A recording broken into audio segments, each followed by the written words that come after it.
Ladies and gentlemen, good day and welcome to the SONATA SOFTWARE Limited Q1FY22 Results Update Conference Call. As a reminder, all participant lines will be in the listen-only mode, and there will be an opportunity for you to ask questions after the presentation concludes. Should you need assistance during the conference call, please signal an operator by pressing star, then 0 on your touchtone phone. Please note that this conference is being recorded. I now hand the conference over to Mr. Shrikar Reddy from SONATA Software Limited. Thank you, and over to you, sir. Yeah, thank you, Fizan, and good morning, everybody who have joined us today for the analyst call post the announcement of our results for Q1 FY22 yesterday. I have with me today Mr. Jagannathan, our CFO, Mr. Satyanarayana, our Head of Finance, Mr. Raju, Chief Delivery Officer, Mr. Sujit Manti, Head of our India Business, and Mr. Ranganath Puranik, our Chief Growth Officer from the US. Before I hand over the mic to Jagan to take you in greater detail the financials which have been already loaded and released to the stock exchanges yesterday, share some quick highlights and talking points for the business performance for the quarter. So overall in the quarter, I think the demand side has looked extremely robust. Our deal flow and pipeline across the board, apart from the travel vertical, has looked good. So overall, I think that looks promising. As I did mention last time that we had some in the supply side headwind, both starting with the COVID-related and people falling sick and not being available to do work, and managing the additional supply side dynamics of getting more people. Our attrition has been a little higher than the normal. I think it's been close to 20% last quarter. So these have actually, I would say, prevented us from delivering to the demand which was there in the quarter. We are absolutely putting in plans to sort out the supply side, both from retention and creation of capacity in advance, and also opening up closer global delivery centers, both from a risk minimization aspect, which our clients were looking for, and not wanting to be limited to one or two country-specific delivery centers. There are local regulations which are coming in, especially in Europe, which is preventing, I would say, some data to go out of Europe. And third is get access to talent. So we have put together a very comprehensive plan to execute on the supply side dynamics. We have a one-time revenue gain last quarter because of the provision we had made for the provident fund, which was no more required when we transferred the fund. But also we have had, I think I would say, based on whatever I just explained, a lot of expenses which would not be normal, which were both COVID-related, capacity expansion exercises, and also additional expenses we had to incur. We took additional medical insurances, additional life insurances for COVID specific, and a lot more support to our people over and above the insurance costs, which could be repaid on COVID. So those, I think, one time, I would say, costs have, I would say, cancelled for the one-time gain which we have obtained on the reversal of the provision which I had made for the provident fund. Looking forward, as I said, the supply side, the demand side looks robust, and the focus for us is really to manage the supply better in the next 2 quarters. So I think that's where we are focused on as an organization. We have continued to invest, hired some senior resources. We've hired Karthik Vishweshwaran as the Senior Vice President and Chief Digital Officer, driving both transformation of the digital of our current clients and large digital opportunities going forward. So we're creating that unit around him. He came on board this month. We've hired a head of sales for the Australia region. We do John, again, very experienced professional, more than 20 years in the Australian market. And then I think we've had another 10, 12 people on site, both for sales, pre-sales last quarter. So we continue to invest.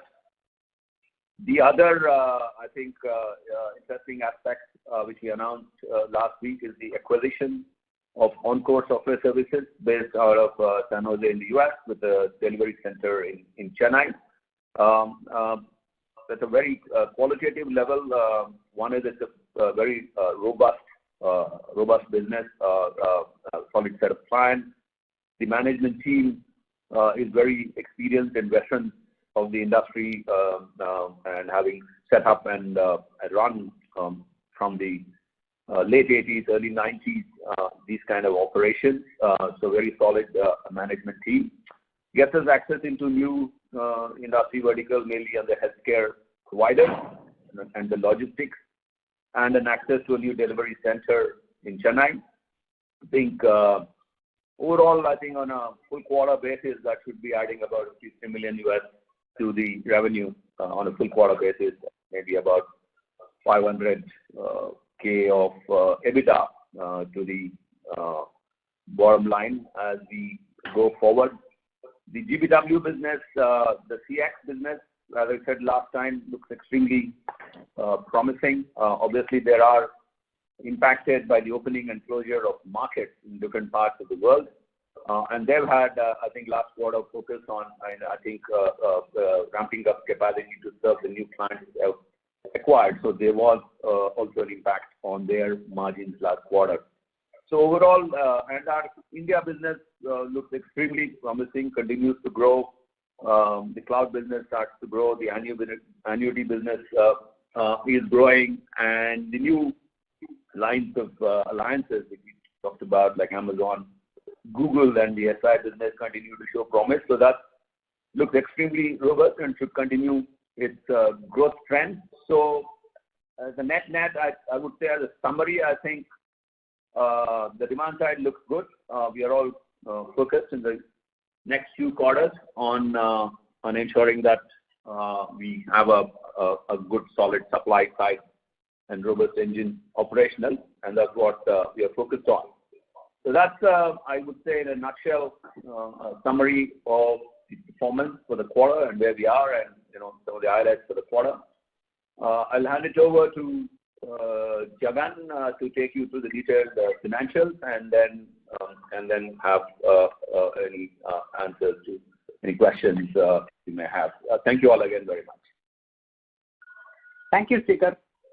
Good morning, all. It's nice connecting with all of you today morning. Thanks for joining the call today morning.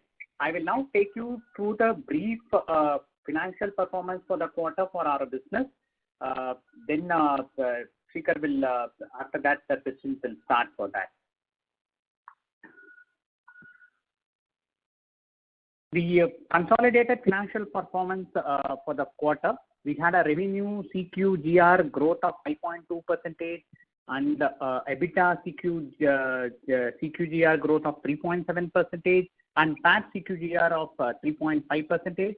Our PAT has grown well compared to the revenue growth for this quarter on a consolidated basis.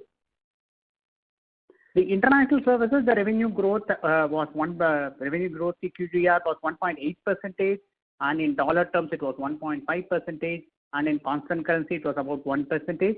The EBITDA and PAT, the EBITDA growth was 3.2% and PAT growth was 2.5% for the quarter.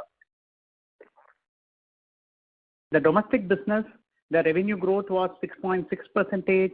EBITDA CQGR growth was 5.7%. If you see, interestingly, our speaker has been highlighting that domestic business has to be measured on gross contribution, not on the revenue.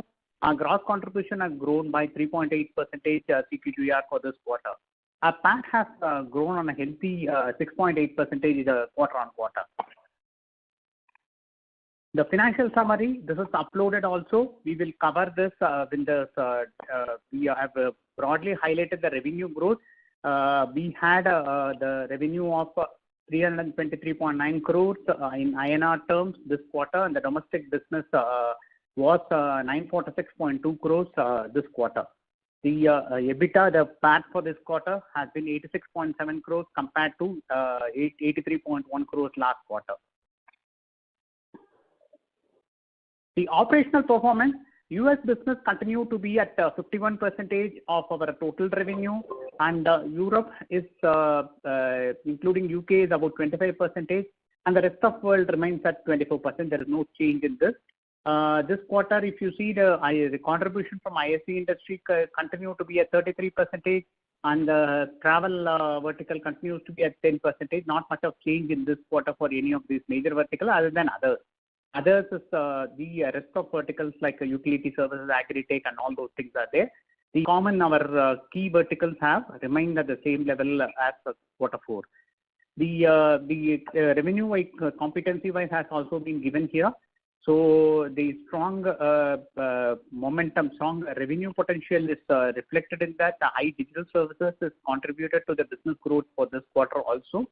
The Microsoft services and the digital platform services continue to be the focus area which has contributed to the major revenue for us. The on-site offshore mix for this quarter remained at the same level, and there is no change on the mix between T&M and fixed price project for this quarter. The IP-led revenue continues to be growing for us. It is remaining strongly at 35% for this quarter. The operation metrics, new customer additions. If you see, we had a strong customer addition during this quarter. This quarter, we see the potential, the demand side, as Shikhar was highlighting, the demand side continues to be good. There have been some constraints on utilization and people addition for us on the supply side, which we are addressing in the coming quarter. The client addition has been very healthy for us in this quarter. We have added 13 clients during this quarter. The top 5 clients continue to contribute more. However, the headcount addition has also been healthy. We have added around 240 people in this quarter, which is almost like a 5% of our headcount on this quarter. As Speaker was mentioning, we have also added on-site and sales headcount has been beefed up during this quarter. With this, my update on financials comes to an end. I hand it over back for the question answer session. Thank you. Thank you very much. We will now begin the question and answer session. Anyone who wishes to ask a question may press star and 1 on their touchtone telephone. If you wish to remove yourself from the question queue, you may press star and 2. Participants are requested to use handsets while asking a question. Ladies and gentlemen, we will wait for a moment while the question queue assembles. Reminder to the participants, anyone who wishes to ask a question may press star and 1 at this time.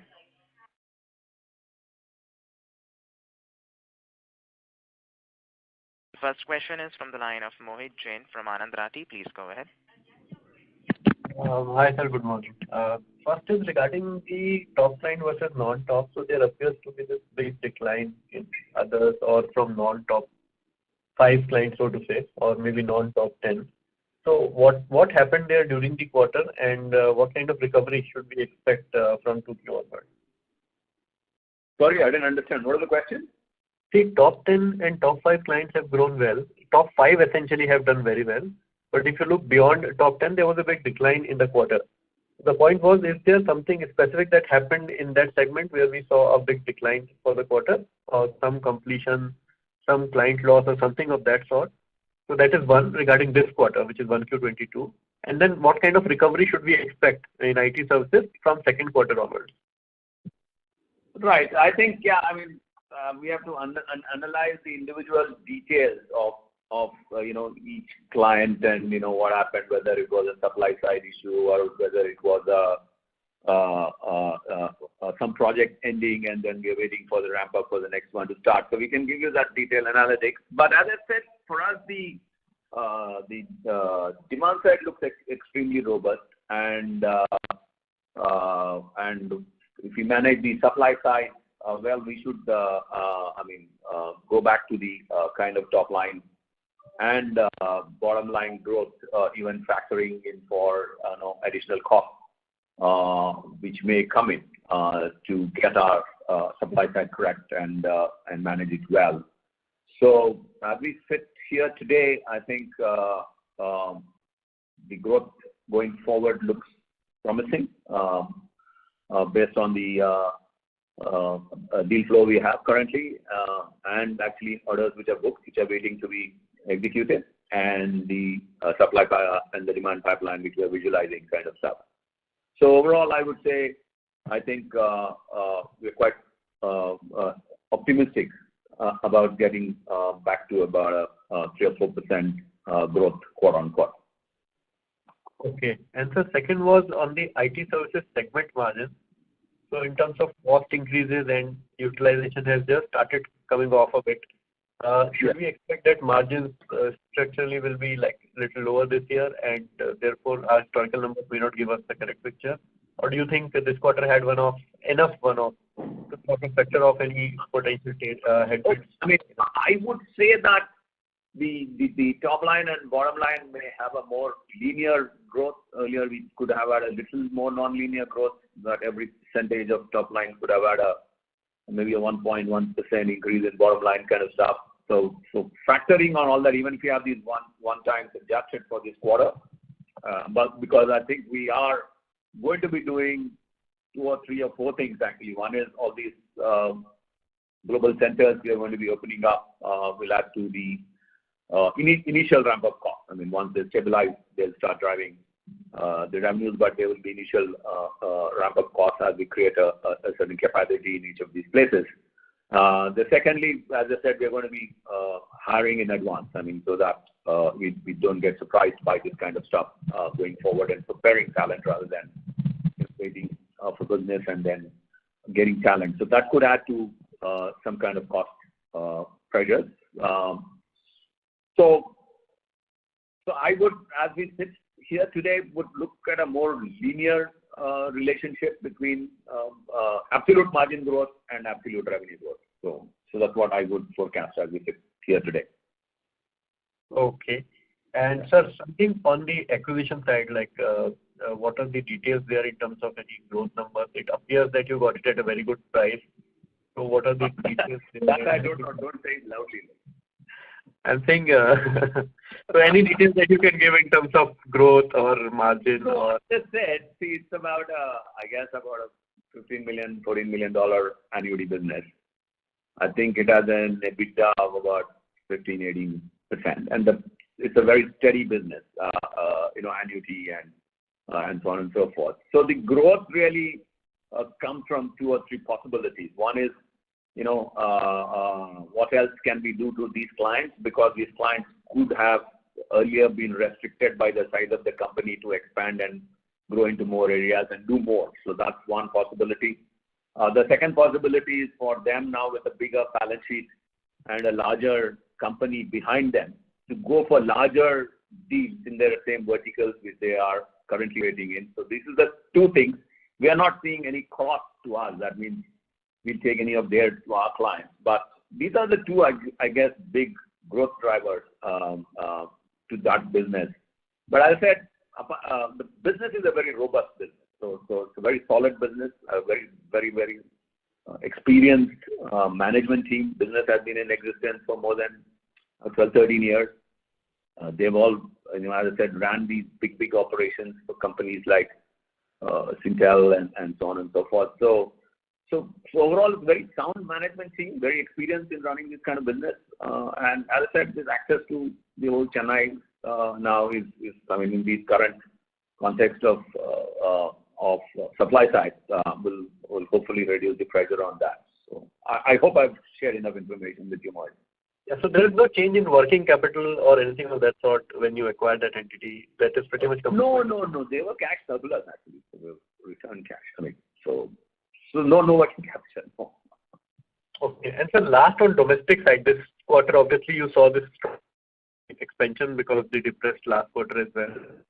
Kind of growth you're looking at for the domestic business on a domestic this quarter, I think the margin we grew, I think on the gross contribution side, my feeling is we almost grew 8 to 10%, I think. So we'll continue to look at that. I think at least 5 to 6% gross margin growth. Or maybe this quarter maybe 3 to 4%, but I think Q3 looks extremely promising, and Q4 may not be as good as Q3, but still far better than Q2. So I think that business looks very solid. So we should grow like 4-5% quarter on quarter. 4-5% when you look at EBITDA of the domestic business. Is that what you're referring to, or?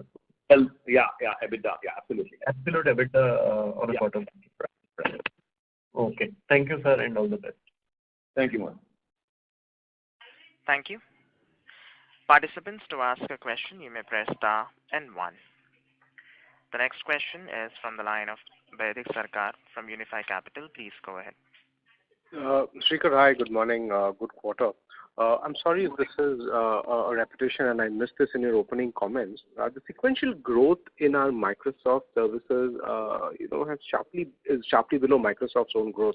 I'm just trying to understand, is this a supply side issue from our end? Yeah, it is. That's what I made at the beginning. It is a supply side issue, not a demand side issue. Got it. Fine. What's the commentary from your from TUI coming on in the context of what's happened in Q1 in Europe? Like maybe now this Delta variant and markets are opening up, shutting down. Spain opened up, Spain shut down. So it still looks, let's say, wavy. I mean, my feeling is, as I said last time, I said second half. So now we are looking at even January kind of stuff. But it's finally, I mean, the disease has to either stabilize or has to easily go away. I mean, otherwise, obviously, people are not that keen on taking holidays. If either they go to the other side and they are quarantined, or come back and are quarantined in their home country kind of stuff. And those rules are still extremely unpredictable as we speak today. Sure. And as I said, they continue to invest in that thing. So that's stable. So what I said last time is the growth will come when their operations start. Right now, they're not running any systems, more or less. They're like 20% operational. So the operation, the revenues from the operational system and support of that's what is going to give the bump up, and that we have to wait. Otherwise, whatever they're investing for the future, that's carrying on. Sure. Just a bookkeeping question for Jagan. What was the EBITDA before other income and FX for our IT services business? And going forward, if it's possible to kind of report this on a standalone basis, it will make interpretation really that much better. Jagan? Hey, sorry, I didn't. Your voice was a little feeble. Can you repeat the question, please? Yeah, my question was, what was your EBITDA margin before other income and FX in your international services business?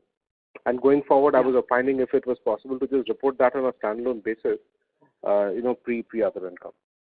Yes, definitely. Pre other income, the EBITDA margins will remain at the same level. In fact, there can be a little improvement also from that. So the business as such hasn't, in spite of all the cost increases, and as Srikanth was mentioning, we are trying to beef up the resources to back up for the existing people to protect the revenue. What's the margin? My question was, what's the margin? Margin will be somewhere, the EBITDA, reported EBITDA is somewhere around 27.5%. This should be close to 25-26%. 25-26. This is pre-impact of other income. Yeah. Without other income impact, forex impact, without that. Okay, got it. And it may be a little more because of the, as Srikanth was telling, on the PF reversal was there. It can, on a normalized basis, this will be the margin, around 25% you can take. 25, sure. And lastly, congrats on the sharp ramp up in the annuity portion of your domestic business. How should we see the gross contribution from whatever is annuity? How should we understand the margin curve of this business better?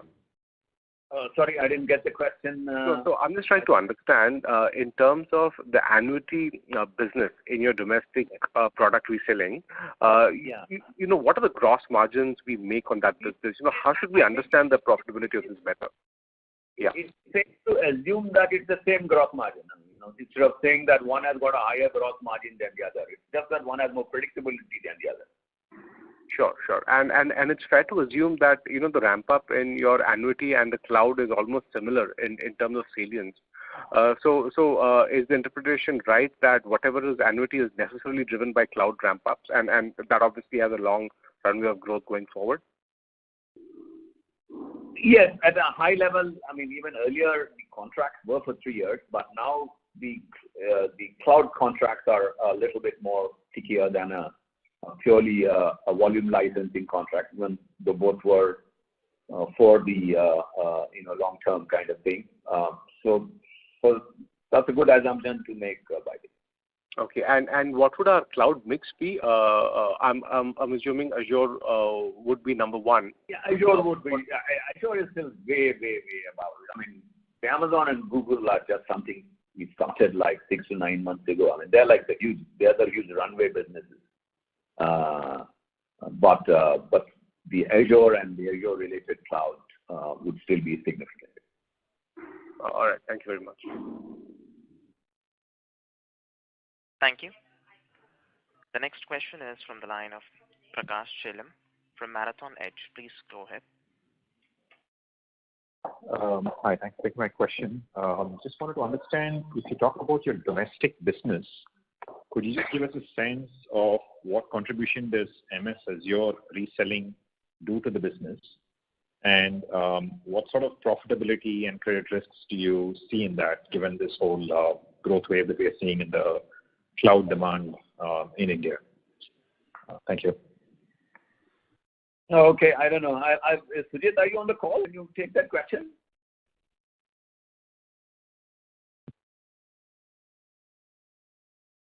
Hello, can you hear me? Yeah. Yes, I can hear you.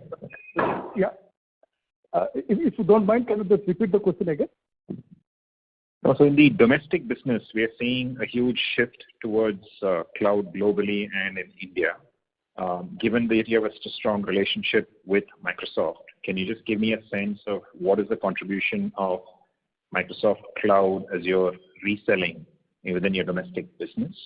What sort of growth you're seeing on it? And is the profitability profile there extremely different from the rest of your domestic business? If you could just comment on that, please.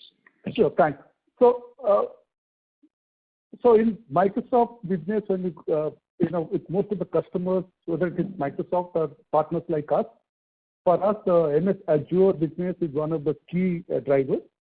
So anytime we go for a contract, MS Azure is a very critical component of the contract, and most of the volume growth will come from that, because the consumption of the cloud is one of the very key things which OEM like Microsoft will always focus on.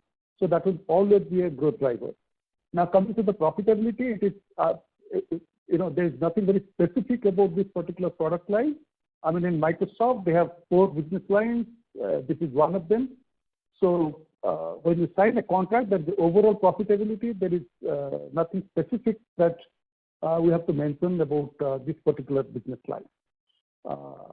And in future, as I said, we continue to believe that this is one of the growth drivers. And in most of our large contracts, Azure will have a major play as far as the percentage of that business from the customer is concerned. If you could just progress on that a little further, do you do any other cloud reselling apart from Azure? Do you sell AWS or Google? Yes, or somebody else? Yes, we do AWS. But the majority is okay. And wouldn't that business be sub 10% sort of EBITDA margins with credit risk, or is it higher than that? And is it substantially higher than the rest of your distribution business or domestic India business from a margin perspective? Yeah. From margin perspective, if you see most, any of the cloud business in Indian market, the retention margins are almost same in each of the business, whether it is AWS, whether it is Google, whether it is Microsoft. As far as risk are concerned, it's a customer risk. It has nothing specifically to do with any OEM. So when you get into a business, that due diligence and that evaluation process which you do before getting into a contract, whether we should go with this contract or not, that remains same irrespective of the technology or the OEM which the customer is looking for. And could you give me a sense of, you said that the margin profile is similar across the three providers, cloud providers, if you do reselling and value-added reselling. Could you give me a sense of what sort of EBITDA margins are we talking about? Are we talking about 5, 7, 10%? And second, when you say you're seeing tremendous potential there, are we talking about 100% plus sort of growth rates that you're seeing in India year on year, or more like 50 on the cloud component reselling? And third, how much is cloud today for you in this 300 million odd that you do in the domestic India? Let me just take one question. Our EBITDA margins are as published is about 2.5% in the business, Baidik. Yeah. So I'll hand over the rest of the questions. For the cloud portion of it, is that higher than the overall business, or is it lower than? No, it is not significantly higher. It could be marginally higher, but it's not like 2.5% and 5%. No. Got it. Okay. All right. And what component of your business is it, and what sort of growth rates are you enjoying of the domestic business? Is it cloud reselling? So today, that 70-odd% is cloud business now, Baidik. That's in the investor deck, 74% or whatever. Yeah. 73%. Yeah. 73%. Yeah. So, 50%, when you say cloud, is it just cloud hosting reselling, or does it include cloud software products? This includes the cloud software products also, not just all the three. IaaS, SaaS, and PaaS. Okay. And what would the cloud, just the hosting platform portion be out of this? And because there's just demand for people just shifting space onto the cloud, right? So is this a large portion of the 73%? Or still a very large portion is still the IaaS part, infrastructure as a service. Which is the hosting piece, is that right? That's right. Okay, got it. And so the overall growth rate of domestic business probably mirrors that growth rate of cloud in the industry piece. Yeah. Great. Thank you so much. My questions are answered. Thank you very much. Thank you. The next question is from the line of NG Puranik from Enam Securities. Please go ahead. Hi, Srikar. Hi, Puranik. How are you? Good. A great quarter as always. Nice to see you bringing in some interesting changes to your businesses. So I want to understand the Encore acquisition from what that will do to you. One is they bring the current relationships and current businesses to you. So in terms of service line, will they add to your service line? Because at the end of the day, when you go and sell your services, the larger deal is a function of number of service lines you have. And that too, high spend service lines, mission critical service lines, and new service lines. Combination will make the deal larger, and that will in turn help you grow your $1 million account and creates a platform for size and scale. So I want to understand this. Will they add to any services? Then the vertical also will have a greater meaning. Right. As I said, all the things you said are all correct. That they are a robust business. They bring the client. They bring the vertical knowledge. They get access to these vertical industries. I think one thing they bring, which we already have, I think which can be a good combination, at least in the US market, is their cloud horizontal capability. I think that should combine the story of the overall cloud services strategy in the US. So what do you mean by cloud horizontal? Is that an effective migration service? Cloud migration mainly, services? yes. Cloud migration, cloud development. Cloud migration and development. Cloud development, native cloud development, cloud migration. They are both in the Azure space and the Amazon space. Okay. So when you say cloud development, what exactly happens there? People want to build, either modernize their current on-prem apps on the cloud. So that means you need to re-architect those apps. One is a lift and shift. They just move it as it is. Infrastructure cost. Now, is it building applications on cloud or is it? It is either re-architecting existing applications on the cloud or building brand new applications on the cloud. Building brand new applications. Both. Oh, I see. So the larger percentage of their business comes from what? Development? Cloud development? Development and testing, yes. It's not on the implementation and other things. So in a way, it will add to your new service line. That's right. That's correct. So that can add to what kind of a service contract size? For example, if you are bidding a customer for 2 to 5 million, will that take you to 5 to 10 million? Yes, they can themselves go and bid for those now because of balance sheet side and nothing else. They can themselves. So another shy of going to larger customers because somebody is saying you're only 15, 18 million, so how can I give you? So what's the kind of names they are bringing to you? Fortune 500 companies? Their names are on their website, Puranik. Oh, I see. They're all in the mid-size provider space. Mid-size provider. That is Fortune 1000. $1 to $5 billion revenue. $1 to $5 billion. Oh, I see. So, and how many clients they have? $1 to $5 billion? The $1 to $5 billion, they will have about 6 clients. 6 clients. One other question in this connection I have is, you said they're in the business from 80s to till now. It's nice to be staying relevant for so many years. Being a legacy player and modernize yourself and stay current and relevant. But I want to understand why after 30 years their revenue is only $15 million. No. Their business, no. I said they ran Concall and all that. They set up one other business which they sold off to somebody. This is their third venture. Yeah.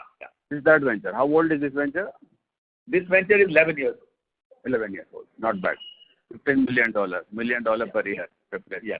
So that's not a bad number. So what? Have you got time for another question or time out? No, go ahead. Okay. I don't know what the queue is. Yeah. Right. So I want to know from a platformization perspective. So you have a range of services you offer in the platform. That's isn't it?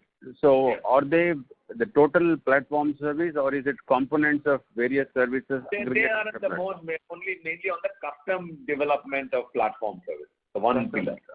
Okay. So for you, it comes under the P&L side or on the revenue side? I didn't understand. No, does it go to reduce your effort of value of services delivered, or you treat it as a license revenue? You license the platform. No, there's no platform. No. This is just development. This is development services. They don't have any license. I'm talking about your platform services. Our platform has 3 components, like I said. One is our own platform. If people take it, we license it. Otherwise, we are using, let's say, Microsoft Dynamics or whatever and deploying it and building on top. That is the second service. So even only in the first one do we get a license to run it. And your platform is also your own productivity tool. The platformation service will use our productivity. Your productivity tool. Okay. Yeah. So that you charge it to the client. No, it's hidden. You don't specifically charge. Separately or in aggregate? No, if we license our platform, then we charge. But if we use our tool frameworks, we don't charge. Correct. I understand. Quality and faster time turnaround and all that may add to our margin. Right. Yeah. Interesting. Sorry, as far as India business, I want to have a question. Is there a cloud-based services, all the cloud licenses you sell? Yes, there are cloud services. Because of the license values being so high, the services get lost. That's all I'm saying. It can never catch up. Even if the services doubles every quarter, the impact will make on the margin or the revenue is going to take a long time. Okay. So it won't be a significant percentage. Say it can't be 5% because the license value is high. What you're saying is license value is high.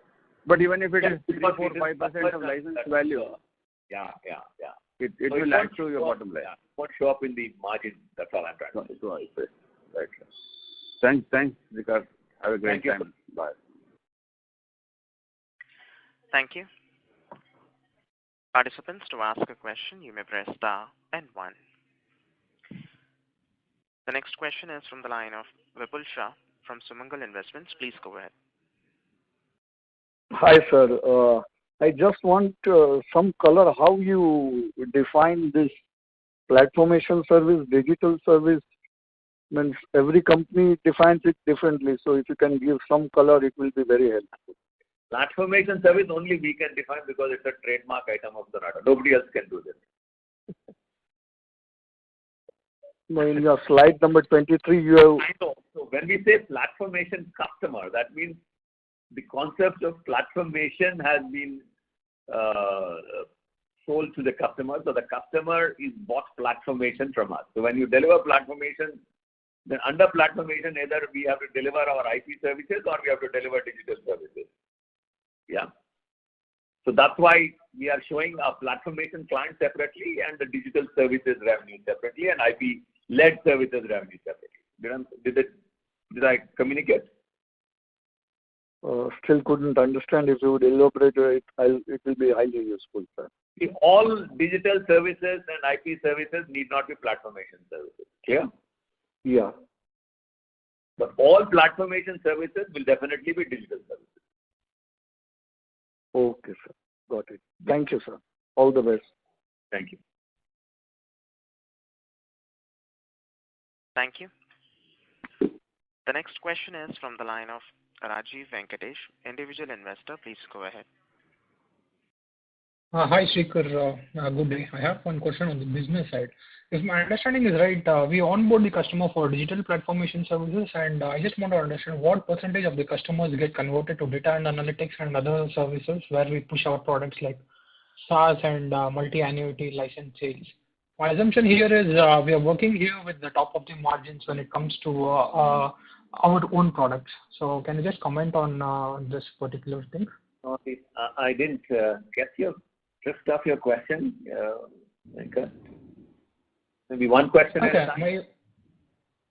There's only one question. Like, we onboard the customer for digital platformation services. I want to understand what percentage of the customers get converted to data and analytics and where we push our products like SaaS and other multi-annuity license sales. Okay. So as I said, when we have a platformation customer, we can do either of three things to them. Either we license our platform to them, or we deploy another platform on the cloud, like a Microsoft Dynamics or Azure or whatever. And the third is that we can build custom apps for them. So when we onboard a customer, we can get all three revenue streams.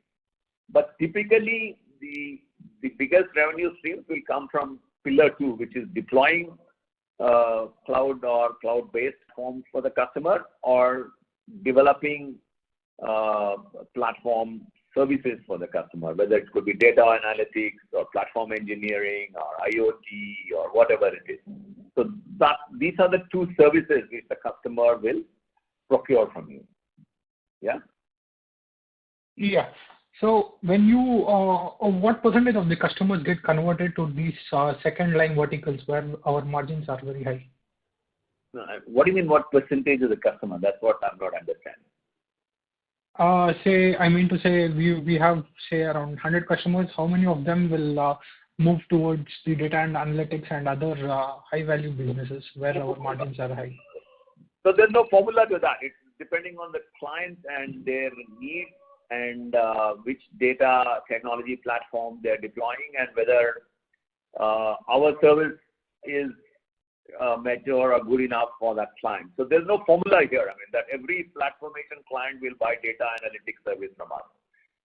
There's no formula there. I mean, okay, thanks. Thanks a lot. Thank you. Participants, to ask a question, you may press star and 1.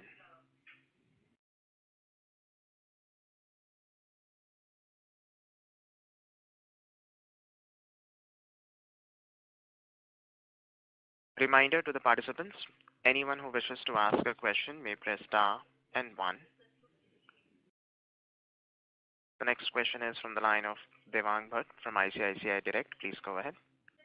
Hi, sir. Thanks for taking my question. I just wanted to know that the international IT services that you said that you're going to grow from year on 3 to 4% QOQ, that is purely organic, or it includes that inorganic acquisition? That is organic. Okay.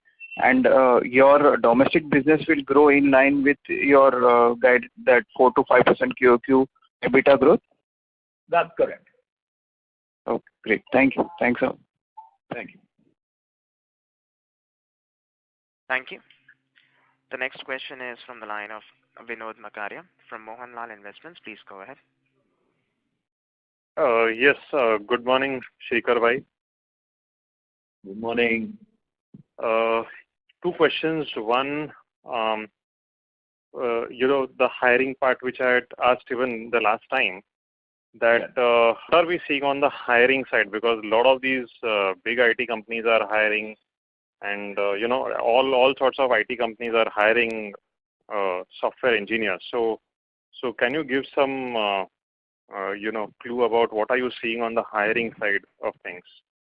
Yeah, I mean, as I said, the focus is that. So definitely we are looking at a net hiring of at least 250 to 300 people a quarter.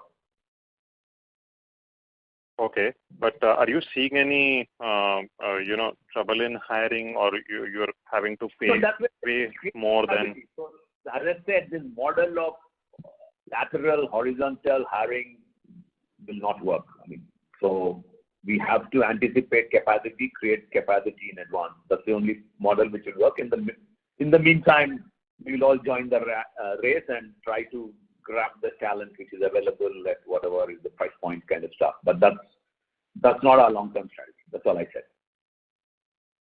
Okay. Yeah. Okay. And the second question is related to, of course, Encore is a latest acquisition, and normally I've seen that usually we don't go for too many in a year. But are you looking at something in the next 12 to 24 months, or are you always on the lookout? Yeah, I've said many times that we are always on the lookout, and there's no quota for the year. Okay. Okay. Yeah. Yes.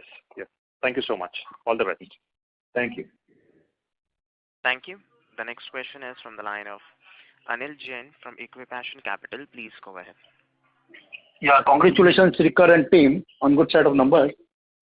I just wanted to know, I missed, I think, that part. When will the Anchor acquisition will be completed, and when new flow will come in the company? It's been completed. I think we announced to the stock exchanges that it's completed as of the July. So we should consolidate the financials starting from August. I don't know. I'll hand it over to Jagan, but Jagan, please. Yes, Srikhar, you are right, Srikhar. Yeah, 31st July, we have completed the closing formalities also and announced to stock exchanges. From 1st of August, it is consolidated with Sonata. Okay. And what sort of numbers do Anchor have? That's what I said. I said on a full quarter basis, it could be 3 million or something, and an EBITDA of about 500K. That's what I said. Full quarter basis. Okay. Thank you, Srikhar. Thank you. Thank you. The next question is from the line of Vipul Shah from Sumangal Investments. Please go ahead. Hi, sir. I refer to your slide number 24. So I cannot understand the difference between billability and utilization. Generally, all IT companies report only utilization. Utilization, can you elaborate, please?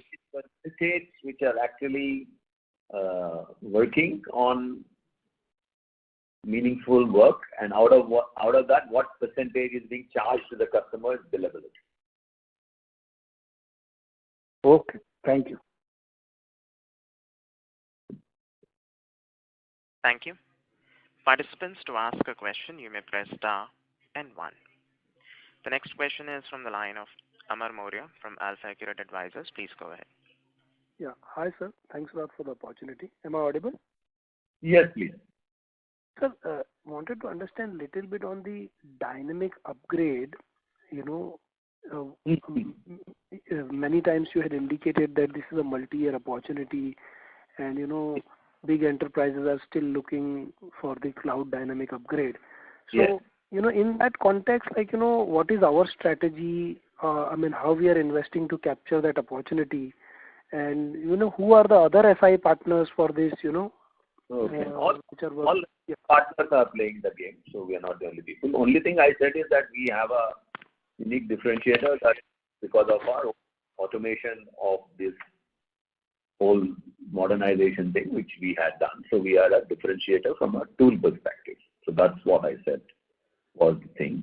So the opportunity continues to be there, and the strategy is really twofold: work with Microsoft and be part of their assessment services, because Microsoft is offering to these clients a free assessment service which they pay for, because they finally want these people to migrate to the cloud.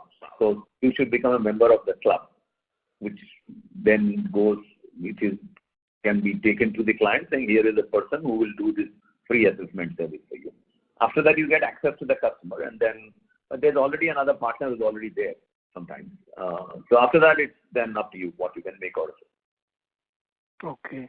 So any targets, like, what kind of 5%, 7%, 10% kind of revenue which we can get from this kind of opportunity?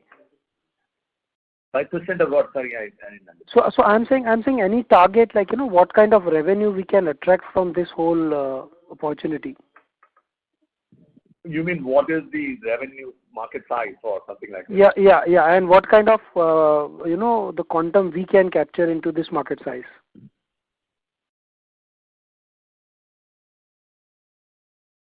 Hello? Yeah, I'm here. So I'm trying to. See, the market, as I said last time, from a purely an opportunity service perspective, is about at least $100 million a year. Okay. Right. Now, what one can anticipate to get out of something like this is at least like a 10%. Okay. Fair enough, sir. And secondly, sir, in terms of this Microsoft channel, as you indicated, there were some supply side issues, but overall, I mean, on a steady state perspective going forward, should we expect something around a 4% kind of a dollar revenue growth in the overall Microsoft business? In general, I said, why only Microsoft? I said a 3 to 4% organic growth is possible. Okay. Thank you. Thank you. The next question is from the line of Jay Daniel from Entropy Advisors. Please go ahead. Yeah, sir. As regards the supply side issue, you stated that for the time being we'll have to kind of run around for talent, but that can't be a long-term kind of solution, and we would have to look at more non-linear kind of thing. So what exactly do you mean by that? Build capacity in advance. That means either take people who have experience but not in these digital areas kind of stuff, and prepare them to be able to deliver in advance. So that one, obviously, look at having more engineers from campuses. So these are the two models. Work with, I think there are now some creative, very good partners who are willing to build capacity for you, and very top kind of companies, not just. So how can you work some models out with them, and especially some, remote locations and so on and so forth. There are a lot of options which we are looking at, talking to, executing on, and so on and so forth. Partners would be for talent. Partners for talent. Partners who will hire, train, and deploy talent. Yeah, absolutely. The complete supply chain, not just. Okay. Yeah. And you give them the specifications and they have the engine. Okay, they'll develop the capabilities for you. That's right. Correct. And that will be our capacity. Whether we use them or not, we'll pay them. Okay. So they will have the talent and you will hire them. You will utilize them as we'll make them hire. Okay. And build and train and all that. So you need, if you want to scale, you need scaling in every aspect. You need enough people to train, quality control, capacity, retention strategy, a whole lot of things. So how do you scale it up is what we are looking at. Okay. So the partner will do that for you. One of the options. I'm saying, Okay. like Yeah. we do it, we look for partners, we're looking for centers outside India where we can tap talent. We said we have now an access to a new center in Chennai, a whole lot of other models. I'm saying it's not one strategy. There are many strategies we are putting into place, not just this, just go out and find whoever in the market and get them on board kind of stuff. Okay. So, and this is kind of basic, but you said all platformation revenue is digital, but all digital revenue need not be platformation revenue. And within platformation, you have those three segments, Sonata Ready, Accelerate, and Custom.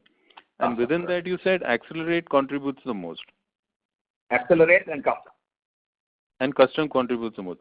But the Ready one is your IP one, right? Your own. IP licensing. IP-led services will again come into item 2. Okay, that will also come in item 2. Yeah, the first one is that you take my IP and pay me a license fee for it. Okay. And second one also uses your IP, but it's built on a Microsoft Dynamics kind of thing. Okay. Your margins will be highest in Sonata Ready, right? Our margins should be the highest in Sonata Ready, absolutely. Okay. So the platformation revenue that you show separately includes all the three components. All the three components, yeah. But where customer has said that, they have not come to us and said, I just want digital services and we are providing it.